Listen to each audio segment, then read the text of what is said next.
Giselle Bryant is in a state of mourning as she announces the passing of her father, Curtis Graves. The renowned civil rights activist and father of the Real Housewives of Potomac star passed away at the age of 84. Taking to Instagram to share the sad news, Bryant posted a heartwarming photo of herself with her 3 daughters alongside her father. In a short but affectionate message, she expressed gratitude for having the best dad a little girl could ever ask for and stated that she will miss him every day of her life. Curtis Graves had a distinguished political career, serving as a member of the Texas House of Representatives from 1967 to 1973, representing the Democratic Party. Notably, he was one of 3 black members elected in 1966, marking a significant milestone since 1896. Following his time in the Texas House of Representatives, Graves went on to have a remarkable 30-year career at NASA, National Aeronautic and Space Administration. He worked in various capacities, including the Director for Civil Affairs, after starting in NASA's Academic Affairs Division. During the Civil Rights Movement, Graves had the privilege of collaborating with Dr. Martin Luther King Jr., an experience of which his daughter, Giselle Bryant, expressed immense pride. In July 2015, Congress acknowledged Curtis Graves for his outstanding public service career. Senator Chris Van Hollen, then a Maryland congressman, extended his gratitude to Graves and praised his contributions to the nation. Graves had 3 children, including Giselle Bryant, with his former wife, Joanne Graves. He later married Kay Bryant. Randy Meisner, founding member of the Eagles, died last Wednesday night in Los Angeles, California, at age 77, of chronic obstructive pulmonary disease. Bassist, songwriter, vocalist, and father of the band, Meisner was an early member of the pioneering country rock band that gave birth in 1971 to the Eagles, formed with Glenn Frey, Don Henley, and Bernie Leadon. The band announced the news on Thursday via their website, accompanied by some parting words. Randy was an integral part of the Eagles and instrumental in the band's early success. His vocal range was astounding, as evidenced by his popular ballad, Take It to the Limit. With such iconic albums as Eagles, Desperado, On the Border, One of These Nights, and Hotel California, the group went down in history as one of the most influential rock bands in the music industry of the last century. Proof of this is that in 1998, Meisner and his bandmates were inducted into the famous Rock and Roll Hall of Fame. The Eagles went on to sell 150 million records worldwide, 16 of which belong to the millions sold in the United States, with the most famous of all, Hotel California, ranked by Rolling Stone magazine as one of the 500 greatest albums of all time. Released in 1976, it was the pinnacle of Meisner's musical career, but also the beginning of the end. The next release was marked by structural differences in the band, as well as excessive drug use by its members. The opening melody of Hotel California was enough to transport the listener back to the 60s. While this represented the good life in Los Angeles the long run, the following album meant the loss of innocence. This was pointed out at the time by the singer himself, Don Henley. Shortly thereafter, in 1980, the band disbanded. Meisner, who had previously been part of the band Poco, left the group in 1977 to pursue a solo career. Thus, the bassist was replaced by Timothy B. Schmidt. Thanks to his decision, Meisner composed in 1981 one of his biggest hits, Hearts on Fire.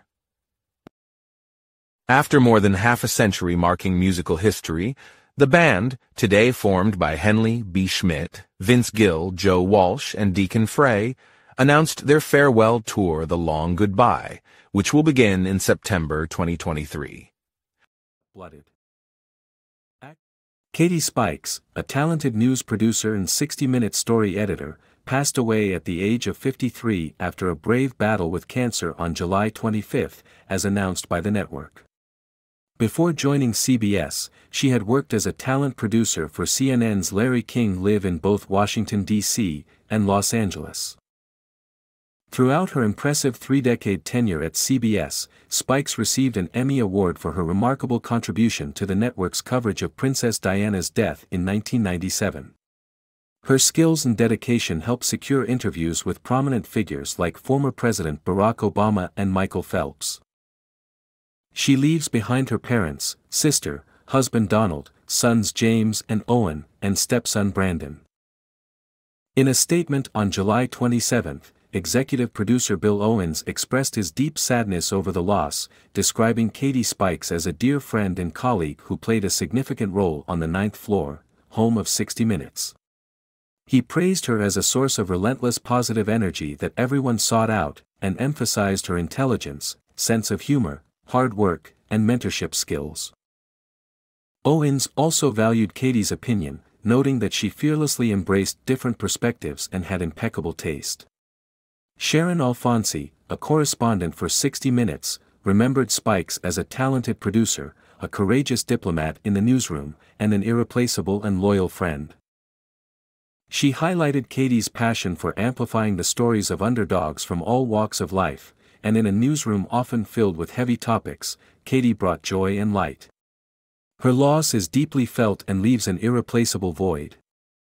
Inga Swenson, known for her iconic role as Gretchen Krauss on the TV series Benson and her successful Broadway career, passed away at the age of 90 on July 23. The actress received 3 Emmy nominations for her portrayal in Benson and earned 2 Tony Awards for her exceptional work on Broadway. Born on December 29, 1932, in Omaha, Inga Swenson made her television debut in 1957 with an episode of the Goodyear Playhouse series. Over the years, she appeared in various TV shows, including Folio, The United States Steel Hour, and Playhouse 90. Her career took off with notable performances in the 1961 TV movie Victoria Regina and acclaimed films Advice Yes Consent and The Miracle Worker in 1962. In the soap opera Soap, she played Ingrid Svensson, and later, she became famous for her beloved role as German housekeeper Gretchen Krauss in the spin-off series Benson. Her outstanding work in Benson earned her Emmy nominations in 1980, 1982, and 1985 for her involvement in 159 episodes.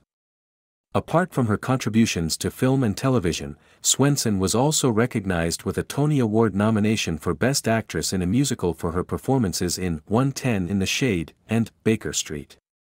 She eventually retired from acting in 1998. Inga Swenson passed away due to natural causes while residing in a nursing home in Los Angeles.